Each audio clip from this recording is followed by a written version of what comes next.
quais são os benefícios realmente que a tecnologia traz, e se você olhar, não há possibilidade hoje do homem sobreviver como tal, sem o uso das tecnologias em todos os aspectos possíveis, né? Desde a energia elétrica que você tem na sua casa, até os computadores e tudo mais. E isso cada vez mais vai se intensificando.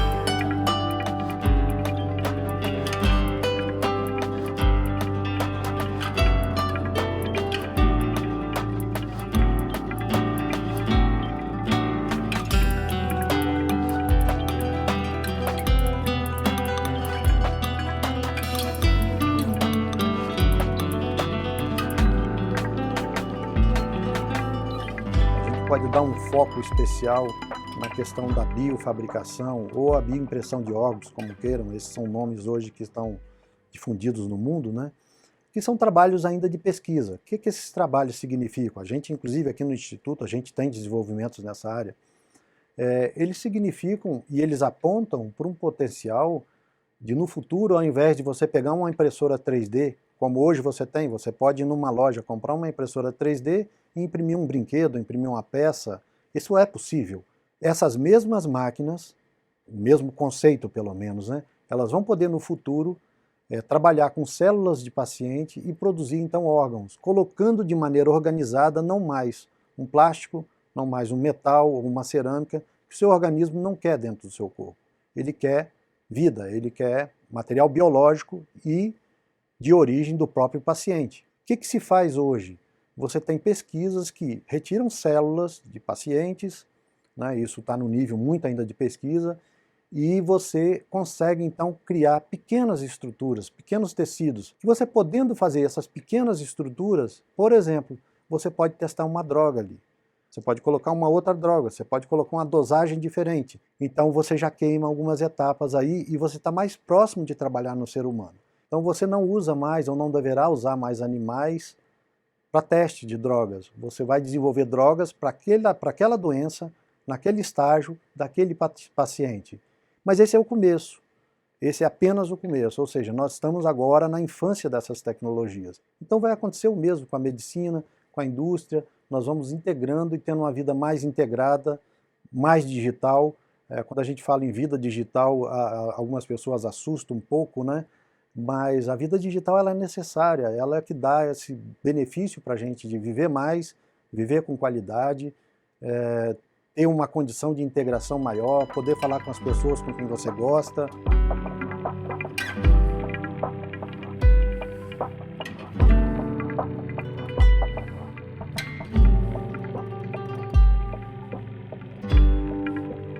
Kevin Kelly, o filósofo da tecnologia, ele diz que ao longo do século XX, a tecnologia teve duas tendências marcantes.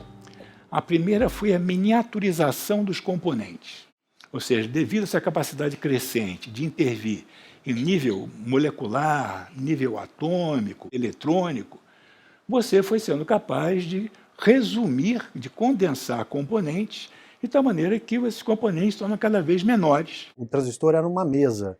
Hoje você tem no seu celular milhões de transistores que são totalmente integrados e te dão então a possibilidade de você fazer esses acessos à internet com uma qualidade altíssima de velocidade e coisas assim. Quando você condensa os componentes e torna o dispositivo portátil, você aumenta a portabilidade, você também aumenta a individualização do uso.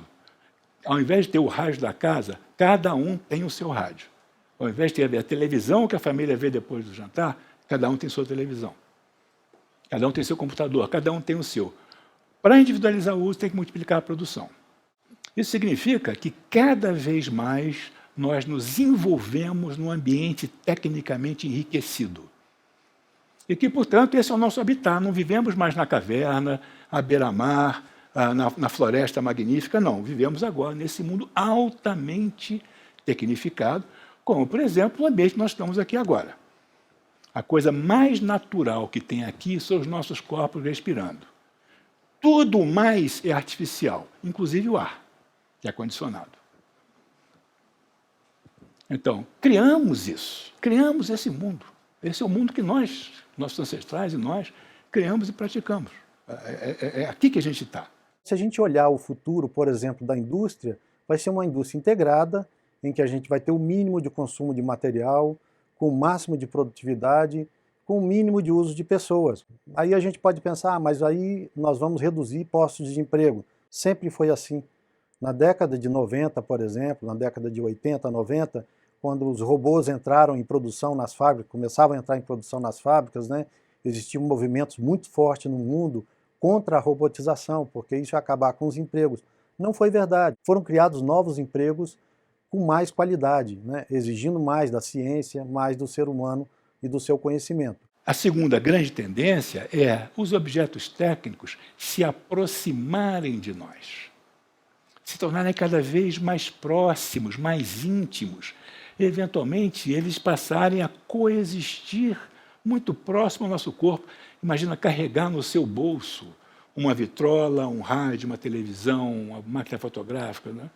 Nós não fazemos isso na bolsa, no bolso? Tem muitos autores como Weber que vão dizer que assim como o homem de séculos atrás fazia uma oração antes de sair de casa, o homem contemporâneo lê o jornal para se sentir protegido, para estar com um amuleto. O homem de 1500 não sairia de casa sem um bom amuleto, que podia ser uma pedra de bezoar, uma pedra que a rainha Elizabeth usava, por exemplo, no século XVI, para impedir envenenamentos, um cálculo típico de alguns animais. Hoje, ninguém sai sem o seu celular. Se você esquecer o celular, você volta. O amuleto é o celular, mas você vai dizer, mas o celular é prático, não é?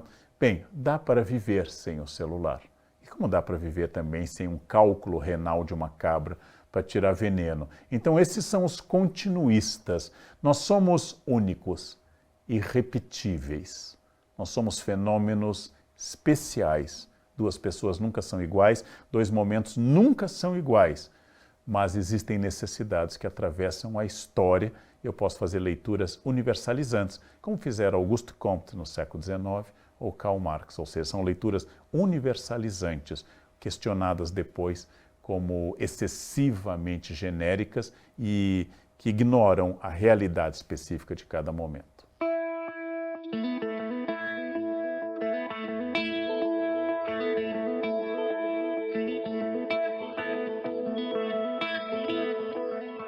Você e eu éramos mais jovens, faz um bom tempo, né?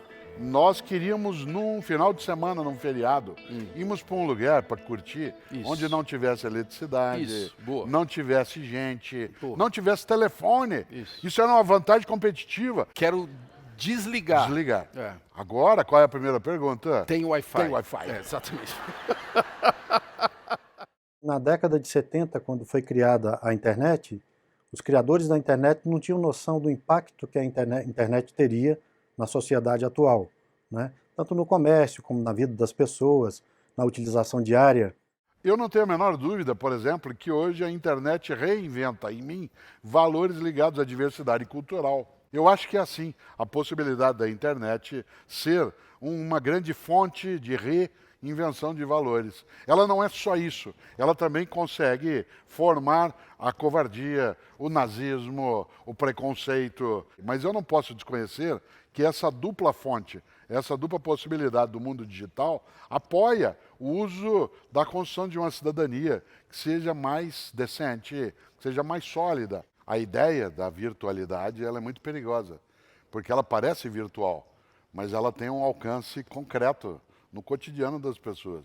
Algo que é encantador, mas que por trás há toda uma teia, uma rede, sem querer ser alguém persecutório, imaginar que existe um complô internacional tentando nos capturar, mas concretamente você está enredado, se não tomar cuidado, em algo que você não domina, não conhece, não sabe a direção e é por ele possuído. Nós estamos vendo agora no Brasil uma discussão razoavelmente ampla, que é a Lei Geral de Proteção de Dados. O que ela tenta fazer? Te proteger quando você vai numa farmácia, por exemplo, e alguém te pergunta lá, o atendente te pergunta, qual é o seu nome? Qual é o seu CPF? Qual é o nome do seu cachorro? Qual é a sua idade? E ali ele está coletando informações que muitas vezes você não dá valor àquilo. Isso tem um valor enorme. Não é o que acontece, eu estou afirmando que não é o que acontece, mas imagina, por exemplo, que um plano de saúde pudesse pegar essas informações. Diz, o Jorge foi naquela farmácia e comprou um remédio, um medicamento tal, Portanto, ele tem pressão alta, ou ele tem diabetes, ou ele tem outras doenças, né? E para o plano de saúde dele eu vou cobrar mais caro. Hoje, nós estamos caminhando para a internet das coisas. Cada coisa que usamos, como os telefones, como televisores, qualquer coisa que você tenha dentro de casa hoje, conectada, que é chamada de inteligente ou Smart TV, muitos desses equipamentos gravam tudo que é dito dentro de casa. Como, por exemplo, as TVs inteligentes. E as pessoas não sabem disso. Gravam, inclusive quando está desligada. Houve um famoso hacker que pegou um ursinho, que é usado como babá eletrônica, e pegou todas as conversas, né? E conseguiu mandar mensagens falando nessas milhões de babás eletrônicas. Não pode, você vai ter que tratar isso dentro das regras, dentro das leis. E isso é bom. Isso começou quando? Quase 30 anos depois que a internet foi criada.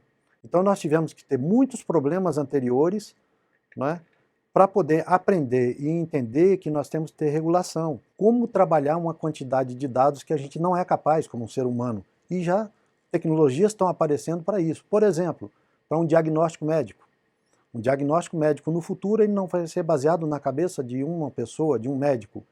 Ele é o conhecimento de que muitos médicos já aportaram, né, de trabalhos científicos e que vão, portanto, com o uso de ferramentas como aprendizado de máquina, ferramentas de inteligência artificial, grandes massas de dados, você poder tirar conclusões, não é, que são favoráveis às pessoas.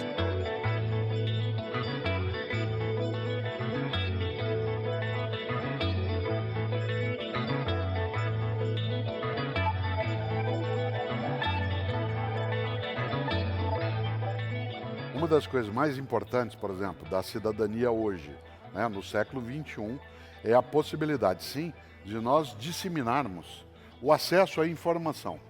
Mas não pode ser uma informação apenas na qual a pessoa seja soterrada por ela. Eu tenho muito medo de uma expressão que veio do mundo árabe, entrou na aritmética, entrou na álgebra, entrou na matemática e agora está aí em 360 graus, que é algoritmo. Algoritmo. Né? A ideia do algoritmo como sendo aquilo que nos vigia, nos desvia, seleciona o que eu tenho de ler, indica onde eu devo fazer as coisas. Mal eu entro, né, numa situação, ele já conhece um pouco sobre mim, e aí não consigo mais abrir páginas que eu queria abrir livremente. Eu serei direcionado, isto é, estou sendo conduzido, estou sendo massa manobrada por um algoritmo que, obviamente, foi feito por humanos. Né? O que eu creio que é muito interessante da gente entender é o que é um algoritmo, né? Porque é uma palavra que está na moda e que parece que é algo que a gente seria incapaz de compreender. Muita gente associa apenas a um software, e claro, os softwares são algoritmos, mas são sequências de eventos, né, de ordens e de decisões, de tomadas de decisões. Uma receita de doce de leite também é um algoritmo. Então, se você seguir aquela receita, se você seguir aquela sequência, aqueles passos, você está dentro de um algoritmo. Tá? No caso que a gente está comentando aqui, as redes sociais, elas são guiadas por algoritmos. Então, é importante que a gente entenda, nós que somos usuários delas, como que nós estamos sendo guiados dentro daqueles algoritmos. Né? Então, cada uma delas, Facebook, Twitter, cada uma delas tem os seus próprios algoritmos, que são criados para nos colocar, favorecer certos tipos de interação, de notícia. Mas é importante também entender que o Facebook ele está simplesmente simulando algo bastante humano. Né? Nós sempre vivemos... A nossa natureza humana sempre nos colocou dentro de bolhas.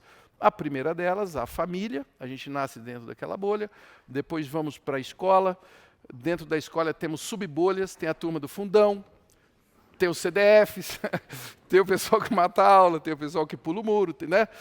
E assim a gente vai, aí a gente vai para uma empresa, a gente vai para os amigos, aí tem o clube, tem os times de futebol, enfim, a gente tem várias bolhas sociais. O Facebook emula essas bolhas, né? É um fato. A gente precisa entender como que ela funciona para a gente não virar reféns do algoritmo. Afinal de contas, redes sociais, né? Paraíso ou inferno? É a redenção ou é a danação quando se pensa em política, cidadania, ação social? Antes de tudo, Cortella, rede social é bom que a gente entenda, elas são ferramentas, né? E elas andam sendo muito demonizadas. Muitos pais vivem muito preocupados com o uso das redes sociais, por exemplo, pelos filhos, e acabam cometendo algumas obscenidades, eu acredito, ao julgar as redes sociais, atribuírem às redes sociais alguns poderes, sabe assim, superpoderes, poderes mediúnicos, que não são próprios de ferramentas. Quer dizer, o uso que a gente faz dessas ferramentas é um uso humano. A realidade talvez seja primordialmente aquilo que em uma pirâmide de necessidade maslowiana seria a necessidade da existência, as necessidades básicas. Não existe reflexão filosófica se você estiver atingido por um cálculo renal, por uma fome aguda, ou com seu filho chorando de fome. Não existe uma possibilidade de eu apreciar uma obra de arte se eu estiver com uma dor agudíssima.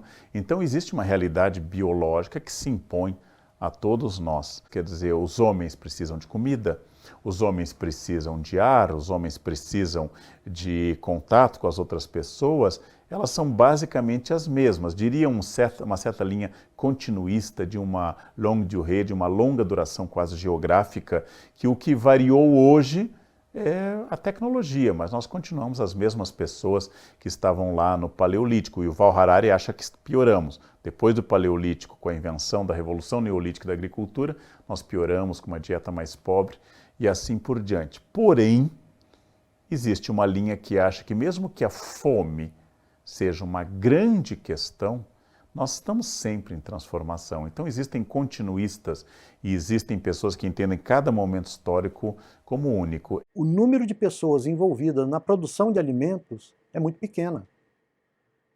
Nós saímos de uma posição de coletar coisas para comer, né? Na época que não existia tecnologia, e você passava o dia todo procurando coisas para comer e passava fome, até um ponto hoje que a comida sobra no mundo, que um problema maior é a distribuição dessa comida, né? E não a falta dela. Nós temos um pequeno contingente de pessoas envolvidas nessa área. Por quê? Porque ali você tem máquinas hoje altamente automáticas, com grande poder de produção, de capacidade de tomar decisão, até às vezes, né, individualmente, de colocar uma quantidade de adubo num local e não em outra, em função de uma otimização daquele material, daquele insumo para uma produção. E aí, mais uma vez, a tecnologia digital é a que determina isso. A tecnologia digital é a que hoje coordena todas essas outras tecnologias que são, vamos dizer, integradas com ela.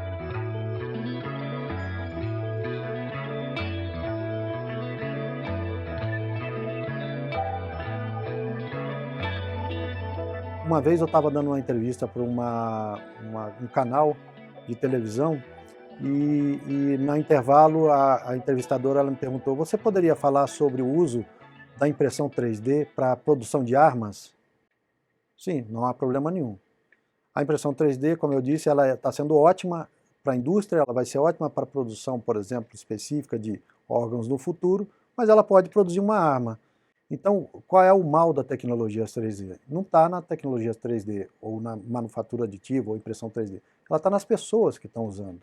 Porque você pode pensar ali, ao mesmo tempo que essa mesma tecnologia, ela está salvando vidas, ela está criando melhores condições, né, de vida para as pessoas, colocando pessoas, por exemplo, reintegradas à sociedade, a gente vê isso diariamente. Você pode também fazer uma arma que é letal, e ela vai ser letal, porque a tecnologia é boa. Você usar uma faca de cozinha, ela é uma tecnologia. Uma faca de cozinha pode matar uma pessoa. Carros mais modernos são carros que estão completamente ligados à internet. 100% do tempo deles estão ligados à internet, não só para saber onde eles estão, mas o que se fala dentro deles, todos os dados desse carro e tudo mais. E, inclusive, é possível, e isso já foi mostrado, é possível você, em alguns desses veículos, entrar, hackear esse carro e tomar o controle dele. Então imagina a arma que você tem na mão se você não usar isso da maneira mais ética, mais legal possível, e a lei ser rigorosa com isso, a lei ser extremamente rigorosa com o desuso ou mau uso dessas tecnologias.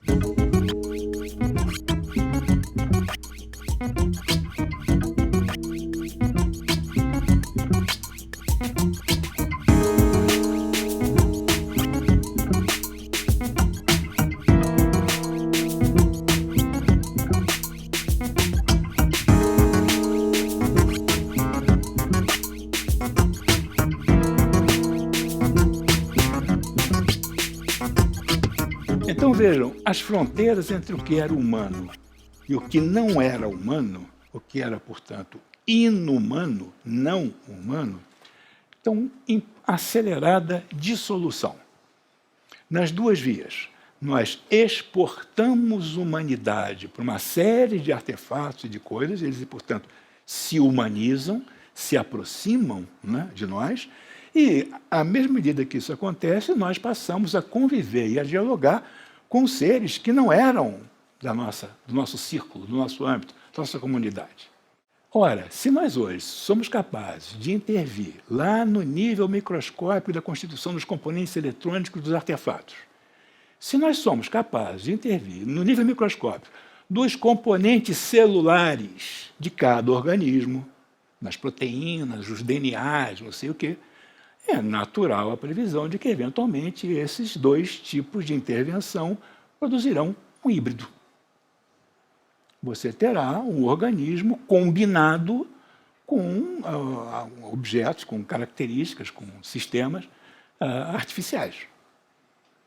Parece inevitável. Tão inevitável quanto usar óculos, né, quando você tem vista cansada. Não fazer isso, como assim? É uma perda de mundo muito grande você ficar sem óculos.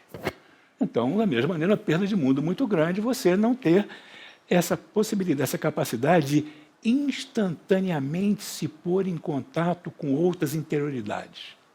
Instantaneamente, nós fazemos uma rede e agora nós somos uma comunidade, nós compartilhamos um ideal, palavras de ordem, aspirações comuns, amores comuns, ódios comuns. Tudo isso nós criamos num instante, num átimo. Isso nos enriquece incrivelmente e nos transforma da mesma maneira, porque não era assim que as comunidades dos nossos ancestrais eram feitas. Nós descendemos delas, mas nós estamos em vias de formar outro tipo de comunidade, outro tipo de vivência, outro tipo de subjetividade, outro tipo de condição interior de experiência do que é o mundo e do que é cada um de nós.